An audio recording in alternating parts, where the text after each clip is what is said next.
పిత పుత్ర పవిత్ర ఆత్మనామమున ఆమెన్. ప్రభువు మీతో ఉందురుగాక, మీ ఆత్మతో ఉందురుగాక. పునీత యోహాను గారు రాసిన సువిశేషంలోని భాగము. ప్రభువ మీకు మహిమ కలుగునుగాక. యోహాను సువిశేషము 16వ అధ్యాయము 20వ వచనము నుండి. మీరు శోకించి విలపింతురు కానీ లోకము సంతోషించును, మీరు దుఃఖింతురు కానీ మీ దుఃఖము సంతోషముగా మారును అని మీతో నిశ్చయముగా చెప్పుచున్నాను. నేను మీతో నిశ్చయముగా చెప్పున్నది ఏమనా, మీరు తండ్రిని నా పేరట ఏమి అడిగినను ఆయన మీకు అనుగ్రహించును. ఇంతవరకు మీరు నా పేరట ఏమీ అడగలేదు. అడుగుడు, మీ సంతోషము పరిపూర్ణమగునట్లు మీరు పొందుదురు. క్రీస్తు ప్రభుని సువిశేషము. క్రీస్తువా మీకు స్తుతి కలుగునుగాక. Praise the Lord. హల్లెలూయా, హల్లెలూయా, హల్లెలూయా. దేవుని ప్రియ సహోదరి సహోదరులారా, దివ్యవాణి వీక్షిస్తున్నటువంటి విశ్వాసులారా, క్రీస్తు సందేశంను ఆలకించటానికి విచ్చేసిన మీ అందరికీ కూడా దేవుని నామంలో ప్రైజ్ ది లార్డ్. అందరూ బాగున్నారా? బాగున్న వారందరము కూడా ప్రభువుతో కలిసి ప్రభువుని స్తుతించుదామా? Praise the Lord. హల్లెలూయా, హల్లెలూయా, ప్రైజ్ ది లార్డ్. ప్రియ స్నేహితులారా, పోయిన వారము మనము యోహాను 16:1-15 వచనాలు మనం చూసాం. ఆదరణకర్త వచ్చినప్పుడు మనల్ని ధైర్యపరుస్తాడు అని, అదే విధముగా మనము క్రీస్తుకు దగ్గర అవుతూ ఉన్నాము, దానికి చిహ్నముగా లోకం మనల్ని వెలివేస్తుంది అని, ఎవరైతే క్రీస్తుని హింసిస్తూ ఉన్నారో, ఎవరైతే క్రీస్తుని గురించి చెడ్డగా మాట్లాడుతున్నారో అలాంటి వారిని దేవుడు క్రీస్తు సువార్త కోసం ఎన్నుకోబోతున్నాడు. ఆ గడియలు రాబోతున్నవి అని నేర్చుకున్నా.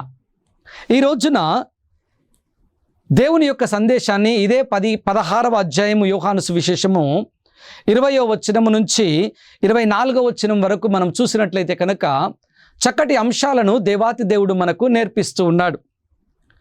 నేటి దుఃఖము రేపటి సుఖముగా, సంతోషముగా మారబోతూ ఉంది అనేది ఆయన మనందరికీ తెలియపరుస్తున్నాడు. మన జీవితంలో సర్వసాధారణముగా సుఖ దుఃఖాలు అనేవి, కష్ట నష్టాలు, ఎత్తులు వంపులు అనేవి వస్తూ ఉంటాయి. ఆటుపోట్లు మన జీవితంలో వస్తూ పోతూ ఉంటాయి. కానీ ఎక్కువగా మనము ఆ దుఃఖము దగ్గర, ఆ బాధ దగ్గర, ఆ కష్టము దగ్గర, ఆ అప్పు దగ్గర ఆగిపోయి ముందుకు కాలు అడుగు వేయలేకపోతూ ఉంటాం. చాలా సందర్భాల్లో చాలా కుటుంబాలు ఇక్కడ ఏమవుతున్నాయి? పరాజయం పాలైపోతున్నాయి. అయ్యో, అప్పు తీర్చలేని పరిస్థితి అని కొన్ని సందర్భాలలో పురుగుల మందు తాగి వారి జీవితాన్ని కోల్పోతున్నారు. ఇంకొంతమంది ఉరి వేసుకొని వారి జీవితాలను కోల్పోతున్నారు. ఇంకొంతమంది ఆత్మహత్యలకు పాల్పడుతూ ఉన్నారు. కానీ ప్రభు ఈ రోజున సెలవిస్తున్నాడు, ఈ రోజుని యొక్క దుఃఖము రేపు సంతోషంగా మారబోతుంది, కాబట్టి ధైర్యముగా ఉండండి అంటున్నాడు. అందుకే వాక్యం యోహాను 16:20లో, మీరు శోకించి విలపింతురు కానీ ఈ లోకము సంతోషించును, మీరు దుఃఖింతురు కానీ మీ దుఃఖము సంతోషముగా మారు దినములు రాబోతూ ఉన్నాయి. Praise the Lord. హల్లెలూయా. మీరు దుఃఖముగా ఉంటున్నప్పుడు లోకము సంతోషిస్తుందేమో, లోకము ఆనందిస్తుందేమో మీరు బాధపడుతూ ఉన్నప్పుడు. ఓ నా క్రైస్తవ కుటుంబమా, నా ప్రియ బిడ్డ, ఈ రోజున నువ్వు దుఃఖపడుతున్నావని దేనికో ఈ జీవితాన్ని, అందమైన జీవితాన్ని, ప్రభువు ఇచ్చిన శ్వాసను, ప్రభువు ఇచ్చిన జీవితాన్ని నీవు సంపూర్తిగా ప్రభువు ద్వారా అనుభవించు. అంతేకాని కష్టం వచ్చిందని చెప్పేసి ఇంకొకరు నా గురించి చెడుగా మాట్లాడుకుంటున్నారని చెప్పివేసి మన జీవితాన్ని చాలించవద్దు. ఈరోజు దుఃఖపడుతున్నాం, ఆ దుఃఖం నుండి మనము బయటికి రావటానికి దేవుడు మరి ఒక్క రోజు మన కోసం సిద్ధం చేశాడు అనేది నేను గ్రహించాలి. ప్రభువులో ధైర్యం తెచ్చుకోవాలి. అందుకే ఆదరణకర్త మనతో ఉండబోతున్నాడు. ఆదరణకర్తను మనము మర్చిపోతున్నాము కాబట్టి ఆ దుఃఖాల ద్వారా, ఆ సమస్యల ద్వారా, ఆ ఇబ్బందుల ద్వారా నేను ఏమవుతున్నామంట, మన ఈ జీవితాన్ని చాలిస్తూ ఉన్నాం. ఒక సమస్య ఎదురైనప్పుడు ఆ సమస్యలో కృంగిపోతూ ఉన్నాం. కృంగిపోవటం కాదు, కానీ ఆ సమస్య నుంచి బయటికి రావటానికి ఆదరణకర్త నాకు తోడుగా ఉన్నాడు, ఆత్మదేవుడు నాతో సహవాసం చేస్తున్నాడు. జ్ఞానస్నానం ద్వారా ఆ ఆదరణకర్తను, ఆ పరిశుద్ధాత్మ దేవుణ్ణి, ఆ క్రీస్తు వెలుగుని నేను పొందుకున్నాను. ఈ చిన్న సమస్య వచ్చినప్పుడు నేను ఎందుకు కృంగిపోవాలి అనే ఒక ఆలోచన ఒక్క క్షణము ఆగి నువ్వు చేసినట్లయితే తరువాత రేపటి దినమున నీ జీవితాన్ని ఆయన సంతోషకరంగా మారుస్తూ ఉంటాడు. Praise the Lord. హల్లెలూయా. చూడండి దేవుని ప్రియ బిడ్డలారా, అలాంటి గొప్ప దేవుడితో నిన్ను సహవాసం చేస్తూ ఉన్నావు. ఆశీర్వాదాల మీద ఆశీర్వాదాలు ఇచ్చు దేవుడు నీ దేవుడు, నా దేవుడు. అలాంటి దేవుణ్ణి వదిలిపెట్టి ఈ లోకంలో మనము పడిపోతూ, ఈ లోకంలోనే మనం ఉంటూ మన జీవితాలను కొనసాగించినట్లయితే దేవునికి దూరంగా వెళ్ళి ఏం సాధించగలుగుతాం? ఒక యవనస్తుడు అంటున్నాడంట, ఆత్మమా సంతోషించుము, నువ్వు చనిపోయేంత వరకు నీకు కావలసినంతా ఉంది, తిని త్రాగి సుఖించుము అంటున్నాడంట. ఆ రాత్రే ప్రభు ఏమంటున్నాడు, ఓ అవివేకి, ఓ పిచ్చివాడా, ఈ రాత్రికే నీ ఆత్మను చేకున్నట్లయితే కనుక నువ్వు సంపాదించినంత ఏమి కావాలి? లోకంలో దేవుడు మనకు ఒక అవకాశాన్ని ఇచ్చాడు. అవకాశాన్ని బట్టి జీవిస్తూ ఉన్నప్పుడు దేవుడే మనకు సంపదలను అందిస్తాడు. ప్రియ బిడ్డలారా, దేవుణ్ణి మరిచిపోయి మనం సంపాదించినట్లయితే ఆ సంపాదన ఎక్కువ కాలం నిలబడదు. దేవుని మీద ఆధారపడి జీవించినట్లయితే ఆయన అందరికంటే ఎక్కువగా సమృద్ధిగా యోహాను 10:10 ప్రకారంగా మనలందరికీ అందిస్తాడు. అందుకే దేవునితో ప్రయాణము చేస్తూ ఈ రోజున దుఃఖిస్తున్నావా? రేపు సంతోష దినాన్ని దేవుడు ఇవ్వబోతున్నాడు. కాబట్టి ఈ దుఃఖాన్ని విడనాడటానికి ఆదరణకర్తను నీకు పంపిస్తున్నాడు. ఆదరణకర్త బలాన్ని, శక్తిని పొందుకొని ముందడుగు వేయటానికి ప్రయత్నం చేయి. మొదటి సామువేలు గ్రంథము 1వ అధ్యాయము 11వ వచనం నుండి చూసినట్లయితే కనుక అన్న కన్నీటితో ప్రార్థన చేస్తూ ఉంది. ఎన్నో సంవత్సరాల నుంచి వారికి సంతానం లేదు. అన్న ఎప్పుడూ ప్రార్థిస్తూ ఉంది. ఎందుకంటే చుట్టుపక్కల వాళ్ళందరూ కూడా అన్నాను సూటిపోటి మాటలు అంటూ ఉన్నారు. అందుకే ఆమె కన్నీటితో ప్రార్థన చేస్తుంది. ఎల్కానా అంటే భర్త యొక్క ఉద్దేశం ఏంటి? నువ్వు ఎందుకు బాధపడుతున్నావు? వాళ్ళేదో అన్నారని నువ్వెందుకు చింతిస్తున్నావు? నేనేమైనా అన్నానా? నీవు నాకు నీవు ఇద్దరము 10 మంది పిల్లలతో సమానం అంటూ ఆయన ప్రేమను అన్నాకు పంచుతూ ఉన్నాడు. అయినా కానీ ఆ యొక్క స్త్రీ మనస్తత్వం ఎలా ఉంటుంది? బిడ్డకు జన్మనిచ్చినప్పుడే పరిపూర్ణమైనటువంటి సంతోషంలోనికి వస్తూ ఉంటుంది. భర్త ఎంత ఓదార్చినా, ఎంత ప్రేమను చూపించినా కానీ అన్న హృదయంలో ఒక లోటు అనేది ఉండిపోయింది. అందుకే దేవాలయంలోనికి వెళుతుంది, మోకరిస్తుంది, కన్నీటితో ప్రార్థన చేస్తుంది. చుట్టుపక్కల వాళ్ళు అనేకమైనటువంటి సూటిపోటి మాటలతో నన్ను బాధ పెడుతున్నారు, ఇబ్బందులు పెడుతున్నారు, నష్టపెడుతూ ఉన్నారు. ప్రభువా, నా కడుపులో ఒక్క కాయ కాయించు, ఆ బిడ్డను నీకే ఇస్తాను, నన్ను ఒక్కసారి చూడవా, నన్ను కనికరించవా యేసయ్యా అంటూ మోకరించి కన్నీరు కారుస్తుంది. దేవుని ప్రియ బిడ్డలారా, ఈరోజు నా కన్నీరు కార్చినటువంటి అన్న రేపటి దినాన్న సామువేలుతో దేవాలయంలోనికి వెళ్తుంది. Praise the Lord. హల్లెలూయా. అన్న కన్నీరు చూసిన దేవుడు నీ కన్నీటిని, నా కన్నీటిని చూడరా? నీ దేవుడు ఉన్నవాడు సజీవుడు. సజీవ లెక్కలలో నన్ను ఉంచబోతున్నటువంటి వాడు నిన్ను ఎందుకు ప్రక్కన పెడతాడు? ఆలోచన చేయి ప్రియనేస్తమా. మనం దేవునికి సమయాన్ని ఇవ్వాలి. మన దేవుడు గొప్ప దేవుడు, ఉన్నతమైన దేవుడు. మనల్ని ఉన్నత స్థానంలో ఉంచటానికి ఆయన ఏం చేశాడు? ఈ సాధారణమైనటువంటి శరీరాన్ని తాల్చి ఆ ఉన్నతమైన జీవితం ఎలా ఉండబోతుందో 33 సంవత్సరాలు ఆయన జీవితంలో 3 సంవత్సరాలు మనకు సేవ చేసి చూపించాడు. కల్వరిలో మరణించాడు, రక్తాన్ని చిందించాడు, పునరుత్థానుడై ఆ ఉన్నత రాజ్యంలో నీకు నాకు భాగాన్ని ఇవ్వటానికి ఆయన పరలోక సింహాసనము దగ్గర ఆసీనుడై ఉన్నాడు. ఈ రోజున మనలందరినీ కూడా ఆ పరలోకము వైపునకు ప్రయాణము చేయమంటున్నాడు. అంతేకాని సమస్య వచ్చింది కదా అని మనము ఇంట్లో కూర్చోవటం కాదు. సమస్య వచ్చింది కదా అని ఏ పని చేయకుండా ఉండటం కాదు. అయ్యో నేను చేయలేను అని భ్రమలో పడి మన యొక్క అందమైన జీవితాన్ని వృధా చేసుకోవటం కాదు. ప్రియ స్నేహితులారా, పునీత అగస్టిన్ గారు మీ అందరికీ తెలిసినటువంటి పునీతుడు.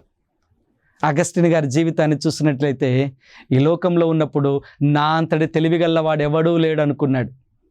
ఎక్కడైతే చదువుకున్నాడో, ఏ యూనివర్సిటీలో అయితే చదువుకున్నాడో ఆ యూనివర్సిటీలోనే సంపాదిస్తూ ఉన్నాడు. చాలా గొప్పగా ఆయన జీవితాన్ని జల్సా చేయాలని ఆయన చూస్తూ ఉన్నాడు. కానీ మోనికమ్మ, నా కుమారుడు మారాలి అంటూ కన్నీటి ప్రార్థన చేసింది తల్లి మోనిక. ఎప్పటికైనా నేను మరణించేలోపు నా కుమారుడు మారు మనసు పొందిన బిడ్డగా నేను చూసి చనిపోవాలి అని కన్నీటితో ప్రార్థన చేసింది దేవుని ప్రియ బిడ్డలారా. దేవుడు ఆమె కన్నీటిని తుడిచి వేశాడు, ఆనందాన్ని ఆమె జీవితంలో ఇచ్చాడు, సమాధానంతో ఆమెను పరలోకానికి తీసుకువెళ్ళాడు. అగస్టిన్ గారు ఎంత జలసా చేశాడో ఈ లోకపరంగా. ఆ దేవుని యొక్క గొప్ప మాటలను తెలుసుకున్న తర్వాత ఆయన దేవుని కోసం అంత పోరాడాడు, దేవుని రాజ్యాన్ని విస్తరింపచేశాడు, దేవుని కోసమే జీవించాలి అని గొప్ప నిర్ణయం తీసుకున్నాడు. గురువుగా, పీఠాధిపతులుగా, వేద పండితుడిగా, పునీతుడిగా ఈ యొక్క తల్లి తిరుసభ చరిత్రలో చిరస్మరణీయమైనటువంటి జీవితంలో జీవించాడు, నిలిచిపోయాడు. మోనికమ్మ కన్నీరు రేపదినాన ఏమయ్యాయి? సంతోషంగా మారాయి. ఈ రోజున నీ బిడ్డల కోసం కన్నీరు కార్చుతున్నావా ప్రియ బిడ్డ? ఈ రోజున యవనస్తుల కోసం కన్నీరు కార్చి ప్రార్థన చేస్తున్నామా? ఆత్మ పరిశీలన చేస్తాం. ఎప్పుడైతే నేను కన్నీటితో మోకరించి ప్రభు సన్నిధిలో మనము కన్నీరు కారుస్తామో దేవుడు తప్పకుండా ఆ కన్నీటిని జ్ఞాపకం చేసుకుంటాడు. నిర్గమకాండ 3వ అధ్యాయంలో ఇజ్రాయేలు ప్రజల గోడును నేను వింటిని అని మోషేతో పలుకుతున్నాడు. ఇజ్రాయేలు ప్రజలు కన్నీటితో ఉన్నప్పుడు, ఆ రోజులలో దుఃఖ సాగరంలో ఉన్నప్పుడు, మాకు విడుదల ఎప్పుడు దొరుకుతుంది, ఈ బానిసత్వం బ్రతుకు ఇంకా ఎన్ని సంవత్సరాలు బ్రతకాలి అని వారందరూ తలంచుచుండగా, ప్రియ స్నేహితులారా, మోషే నాయకుడిగా దేవుడు పంపిస్తున్నాడు. వారి కన్నీటిని తుడిపిస్తున్నాడు. పాలు తేనెలు కలిగినటువంటి రాజ్యానికి దేవాతి దేవుడు వారిని తీసుకొని పోయి వారి యొక్క కన్నీటిని సంతోషముగా మారుస్తున్నాడు. ప్రియ స్నేహితులారా, అందుకే మన దేవుడు ఈ రోజున దుఃఖపడుతున్న నిన్ను రేపొద్దున ఏం చేయబోతున్నాడంట? సంతోషపరచబోతున్నాడు. ఆ సంతోషంతో మనం ఉండాలి అని, సంతోషంతో మనం జీవించాలి అని ఫిలిప్పీలకు రాసిన లేఖ 4వ అధ్యాయం 4వ వచనంలో మీరు ఆనందంగా ఉండండి, నేను మరలా తెలియపరుస్తున్నాను, మీరు ఆనందంగా ఉండండి అంటున్నాడు. మనందరం ఆనందాన్ని కోల్పోయి జీవిస్తూ ఉన్నాం. పెదాల మీద నవ్వును పెంచుకొని జీవిస్తున్నాం, కానీ హృదయాన్ని దుఃఖ సాగరంలో ముంచి వేస్తూ ఉన్నాం. హృదయపూర్వకంగా మనం ఆనందించాలి, కానీ పెదాలతో బయట ప్రపంచాన్ని, రంగుల ప్రపంచంలో మనము రంగులు వేసుకొని జీవించటం కాదు. హృదయపూర్వకంగా మనము ఆనందంగా ఉండాలి. దేవుని ప్రియ బిడ్డలారా, ఎవరైనా నన్ను అడిగినప్పుడు ఎలా ఉన్నావు థోమాస్ అంటే, ఆనందంగా, ప్రశాంతంగా, మనశ్శాంతిగా, సంతోషంగా దేవునిలో ఉన్నాను అని చెప్పగల ధైర్యం మనకి ఉండాలి. ప్రియ స్నేహితులారా, ఈ లోకాన్ని పట్టించుకుంటూ పోతే గుండె బరువు, తల బరువు, అన్ని బరువులై శరీరం కృంగిపోతుంది. దేవుడు నీకు ఇచ్చినటువంటి కర్తవ్యాన్ని బాధ్యతాయుతంగా మనం చేసుకుంటూ పోయినట్లయితే ఆనందంగా ఉంటాం. ఏ సమస్యల్లో మనం తరదూల్చాల్సిన అవసరం. మన దగ్గరికి సమస్య తీర్చండి అన్నప్పుడు ప్రార్థన ద్వారా మనము ఆ సమస్యలను తీర్చే బిడ్డలముగా ఉండాలి, కానీ ఆ సమస్యలను పెంచే బిడ్డలముగా మనము ఉండకూడదు అనేది దేవుడు ఈ మాటల ద్వారా మనకు తెలియపరుస్తున్నారు.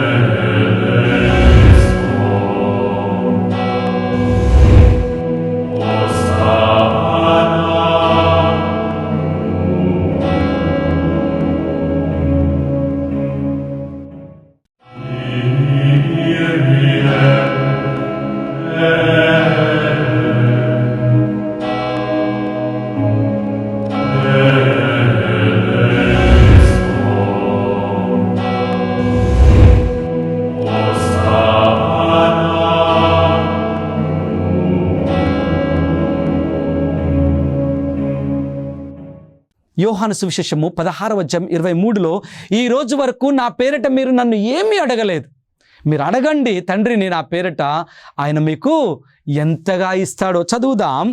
మీరు తండ్రిని నా పేరిట ఏమి అడిగినను ఆయన మీకు అనుగ్రహించెను. మనం అడగాలి. అందుకే మత్తయి సువిశేషం 7వ అధ్యాయం 7వ వచనంలో సెలవిస్తుంది, అడుగుడు మీకు ఇవ్వబడును అంటూ ఉన్నాడు. మనం అడుగుతున్నామా? ఎలాంటి హృదయంతో అడుగుతున్నాం? చాలా ఇంపార్టెంట్. ఆయన అడగమన్నాడు కదా అని మోకరించి ఇది ఇవ్వు అది ఇవ్వు అలా అని మనం అడిగినట్లయితే ప్రయోజనం ఉండదు. నువ్వు అడిగేది ప్రయోజనకరమైనదై ఉండాలి. నువ్వు అడిగేది ఇతరులను ఇబ్బంది పెట్టేదిగా ఉండకూడదు. నువ్వు అడిగేది స్వార్థముతో ఉండకూడదు. ప్రభువా, నీ చిత్తమైతే నాకు అనుగ్రహించయ్యా. లూకా సువిశేషము 7వ అధ్యాయంలో ఆ యొక్క శతాధిపతి యొక్క సేవకుడి కోసము శతాధిపతి మాట్లాడతాడు, అయ్యా నీవు నా ఇంటికి రావటానికి నాకు అర్హత లేదు, నువ్వు ఒక్క మాట చెప్పు, నా సేవకుడు అక్కడ స్వస్థత పొందుతాడు. అలాంటి మంచి హృదయంతో మనం అడిగినప్పుడు దేవుడు ఏం చేస్తాడంట? ఆశీర్వదిస్తాడు. ఆ ఆశీర్వాదం ద్వారా మనం సంతోషంలోనికి వస్తాం. ఆ సంతోషం ద్వారా క్రీస్తు నామాన్ని ఉచ్చరించే బిడ్డలముగా మనం తయారవుతాం. ప్రైజ్ ది లార్డ్, హల్లెలూయా. అలాంటి జీవితాన్ని జీవించడానికి నీకు నాకు దేవాతి దేవుడు ఈ చిన్ని జీవితాన్ని అందించాడు. ఈ చిన్ని జీవితంలో మనమందరము కూడా ఈ లోకాన్ని విడిచిపెట్టుకుంటూ రావాలి. నేను ఎప్పుడు జ్ఞాపకం చేస్తూ ఉంటాను, ఒకరోజు దొర్లిపోతే మనము 6 అడుగులకు దగ్గర అవుతూ ఉన్నామంటూ ఉంటాను. 6 అడుగులకు దగ్గర అవుతున్నాము అంటే పరలోకానికి దగ్గర అవుతూ ఉన్నట్టే. భయం వేస్తుందేమో, భయపడాల్సిన అవసరం లేదు. ఎందుకంటే మనము అక్కడికి వెళ్ళే వాళ్ళమే కాబట్టి భయాన్ని విడిచిపెట్టి ఆ ప్రభువు దగ్గరికి చేరే సమయాలలో రోజులు దొరికే కొద్దీ ఆధ్యాత్మికంగా మనము ఎదగాలి అని తెలియపరుస్తూ ఉంటాను. దేవుని ప్రియ బిడ్డలారా, నిజమే, ఈ లోకంలో కొద్ది రోజులు మాత్రమే మనం ఉంటాం. ఈ కొద్ది రోజుల తర్వాత శాశ్వత జీవితం పరలోకం. ఆ పరలోకంలోనికి మనము చేరాలి అంటే ఈ పాప జీవితాన్ని, ఈ దుఃఖకరమైనటువంటి జీవితాన్ని మనము ఎప్పుడైతే విడిచిపెట్టి ఆనందంతో, ఎన్ని ఇబ్బందులు ఎన్ని దుఃఖాలు వచ్చినా నా ప్రభువు నాకు తోడుగా ఉన్నాడు అనే ధైర్యంతో, ధైర్యపు ఆత్మతో ముందుకు పోతామో దేవుడు మనల్ని తప్పక కాపాడుతూ ఉంటాడు. లూకా సువిశేషము 1వ అధ్యాయం మనం చూసినట్లయితే 2వ అధ్యాయం, 2 అధ్యాయాలు మనం చదివినట్లయితే మరియ తల్లి జోజప్ప గారు ఎంత కష్టపడ్డారు, ఎంత దుఃఖించారు, ఎంత వేదన చెందారు. కానీ ఆ వేదనను, ఆ దుఃఖాన్ని, ఆ కష్టాన్ని అంతా కూడా తల్లి మరియమ్మ తన హృదయంలో పదిలపరుచుకున్నది. దాని తర్వాత ఆమె జీవితాన్ని చూసినట్లయితే ఆనందం, పరమానందం, పరలోక రాజ్ఞిగా ఆమె ఎదగటం, క్రీస్తు ప్రభువుకి జన్మనివ్వటం, ఎంత సంతోషకరమైనటువంటి జీవితం. దేవుని ప్రియ బిడ్డలారా, జోజప్ప గారు ఎన్ని ఇబ్బందులు ఉన్నా, ఎంత కష్టము ఉన్నా ఏం చేశాడు? మౌనంగా కుటుంబాన్ని బాధ్యతాయుతంగా ముందుకు తీసుకుని పోయాడు. మన కుటుంబాలలో కష్టం రాగానే పక్కన వాళ్ళకి చెప్పుకుంటాం. పక్కన వాళ్ళు మనం ఉన్నంతసేపు మన భుజం తట్టి అయ్యయ్యో అంటూ ఉంటారు. దాని తర్వాత నీ యొక్క రహస్య జీవితాన్ని ఇంకొకరికి, అది ఇంకొకరికి అలా ఏం చేస్తారు? చెప్పుకుంటూ పోతారు. కానీ దేవుని మందిరంలోనికి వచ్చి, దేవుని సన్నిధిలోనికి వచ్చి మోకరించి కన్నీటితో, ప్రభువా, ఇది నా సమస్య, నా కొడుకు నా కూతురు వినటం లేదు, నా కొడుకు కుటుంబ జీవితం ఈ విధంగా ఉంది, నా కూతురు కుటుంబ జీవితం ఈ విధంగా ఉంది, నా కుటుంబంలో ప్రభువా శాంతి సమాధానం లేదు, ఆర్థిక ఇబ్బందులు, ప్రభువా నా కుటుంబము నీకు దూరంగా ప్రయాణం చేస్తూ ఉంది అని కన్నీటితో ఆయన దగ్గర గోజాడినప్పుడు ఆయన ఏం చేస్తాడు? నీ కన్నీటిని చూసిన దేవుడు నీకు సంతోషాన్ని అందిస్తూ ఉంటాడు. కాబట్టి నేను ఏం చేయాలంట? ఆయనలో ఆనందించటానికి ప్రయత్నం చేయాలి. ఆయనలో ఆనందించాలి అంటే ఈరోజు ఎదుర్కొంటున్నటువంటి దుఃఖం నుండి నువ్వు బయటికి రావటానికి ధైర్యంగా ముందుకు రావాలి ప్రియ స్నేహితులారా. అందుకే ధైర్యం కోల్పోకుండా ఆ సమస్యలో కూడా నువ్వు ధైర్యంగా ముందుకు తల ఎత్తి ముందుకు వచ్చినట్లయితే కనుక నీ జీవితాలన్నిటినీ కూడా ఆనందకరమైనటువంటి జీవితాలుగా ఆయన మలుస్తాడు. దీనంతటికీ మనకు కావాల్సినది ఒకటి, ఆయన యందు విశ్వాసం. ఆయన యందు ఎప్పుడైతే మనం విశ్వాసం ఉంచుతూ ఉంటామో అప్పుడు దేవుడు మనల్ని సమృద్ధిగా దీవిస్తాడు. అబ్రహాం జీవితాన్ని చూడండి, 100 సంవత్సరాలు వచ్చే వరకు ఆయనకు సంతానం లేదు. కానీ దేవుడు ఏమంటున్నాడు? నీ వంశాన్ని ఇసుక రేణుల వలె, ఆకాశమునందల నక్షత్రముల వలె తీర్చిదిద్దుతా అంటాడు. సారా నవ్వుతూ ఉంటుంది ఒక పక్క, ఈ ముసలి ప్రాయంలో ఇంకా ఈ వాగ్దానాలా అంటూ నవ్వుకుంటూ ఉంటుంది. కానీ దేవుని ప్రియబిడ్డలారా, దేవుడిచ్చిన వాగ్దానం 100వ సంవత్సరంలో అబ్రహాం జీవితంలో నెరవేరుతుంది. ఆనందాన్ని ఆయన చూస్తున్నాడు. ఇచ్చిన ఒకే ఒక కుమారుణ్ణి కానుకగా ఇవ్వమంటున్నాడు. మనసులో ఎంత వేదన ఉండవచ్చు, అయినా కానీ ఇచ్చిన వాడిని తీసుకుంటావని మారు ప్రశ్న వేయకుండా అబ్రహాం ఏం చేస్తున్నాడు? కుమారుడిని ఈసాకును యవ్వనస్తుని కొండకు తీసుకుని బలి ఇవ్వటానికి వెళ్తూ ఉన్నాడు. బలి ఇచ్చే సమయంలో చిన్నవాడి మీద చేయి వేయకము. మళ్ళీ ఆనందం దేవుని ప్రియ బిడ్డలారా. అందుకే ఆనందంలో దేవుడు ఏం చేశారంట? ఒక గొర్రె పిల్లను కొమ్ములుగా తిరిగినటువంటి గొర్రె పిల్లను పొదలలో చిక్కించి ఆ గొర్రె పిల్లను ఆనందంతో బలి అర్పిస్తూ ఉన్నాడు. దేవుని ప్రియ బిడ్డలారా, ఎప్పుడైతే సంపూర్ణమైనటువంటి విశ్వాసముతో ఆయన మీద ఆధారపడి మనము ముందుకు నడుస్తూ ఉంటామో అప్పుడు దేవుడు ఏం చేస్తాడు? మన జీవితాలను సంతోషకరంగా మారుస్తూ ఉంటాడు. నా బిడ్డలు ఎలాంటి స్వార్థంతో అడగటం లేదు, నేను నా బిడ్డలకు ఇవ్వాలి అంటూ ఆయన ముందుకు వస్తాడు. అందుకే ఫిలిప్పీలకు రాసిన లేఖ 4:19 సెలవిస్తుంది, నీవు ఆర్థిక సమస్యల్లో ఉంటున్నట్లయితే కనుక, అప్పు బాధల్లో ఉంటున్నట్లయితే కనుక, నీ జీవితం ముందుకు పోతున్నట్లయితే కనుక, విశ్వాసముతో ఆయన దగ్గర కన్నీటితో మోకరించి ప్రార్థన చేసినట్లయితే తన ఐశ్వర్యంలో నుండి నీకు ఐశ్వర్యాన్ని ప్రసాదిస్తాడు. అందులో మొట్టమొదటి ఐశ్వర్యం ఏమిటి అంటే మనశ్శాంతి.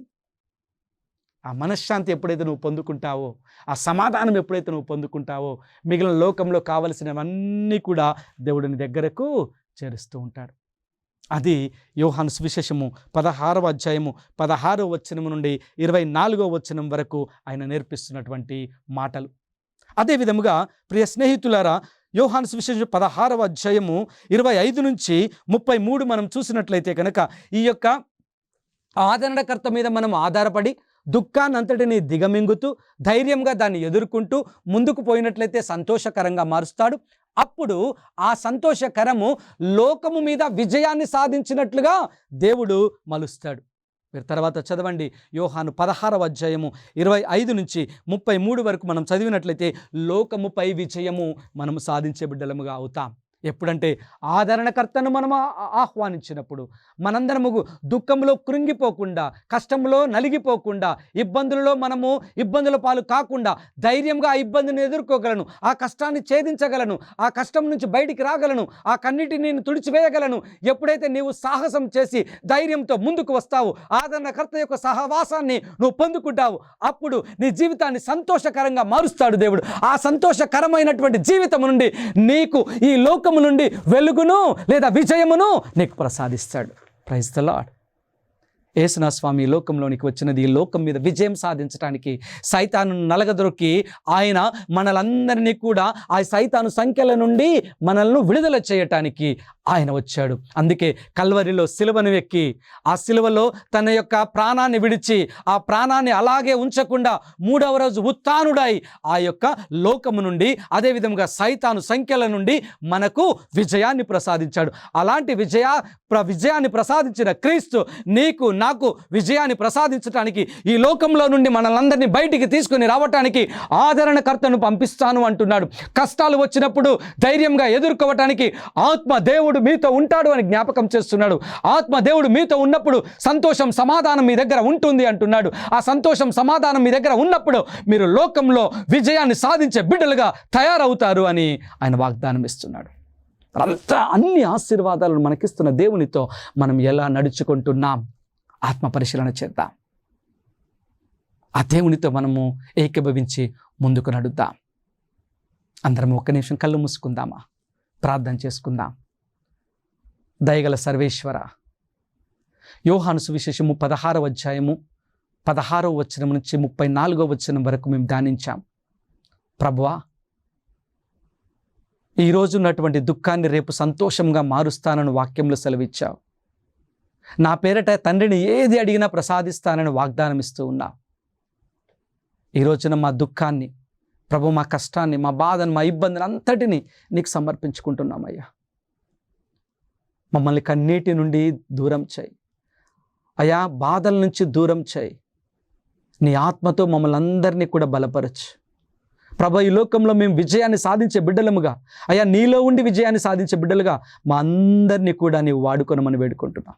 మా కష్టం, మా నష్టం నుండి మేము కృంగిపోకుండా దాన్ని ఏ విధముగా మేము ఎదుర్కోవాలో ఆలోచన జ్ఞానాన్ని మాకు ఇవ్వండి. ఆ ఆలోచన ద్వారా, ఆ విజ్ఞానం ద్వారా మేము ఆ కష్టం నుంచి బయటికి వచ్చి, ఆ నష్టం నుంచి బయటికి వచ్చి ప్రభు, ఆ దుఃఖం నుంచి బయటికి వచ్చి ధైర్యంగా నీకు సాక్షికరమైనటువంటి జీవితాన్ని జీవించే భాగ్యమును మాకు అందించమని వేడుకుంటున్నాం.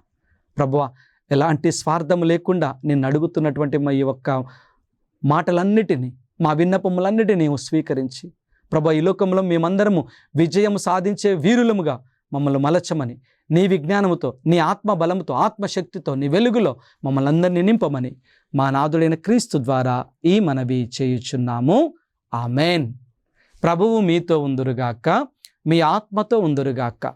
సర్వశక్తిగల సర్వేశ్వరుడు పితా, పుత్ర, పవిత్ర ఆత్మ మిమ్మందరినీ ఆశీర్వదించి విజయ బాటలో మిమ్మలను నడుపుదురుగాక. ఆమెన్.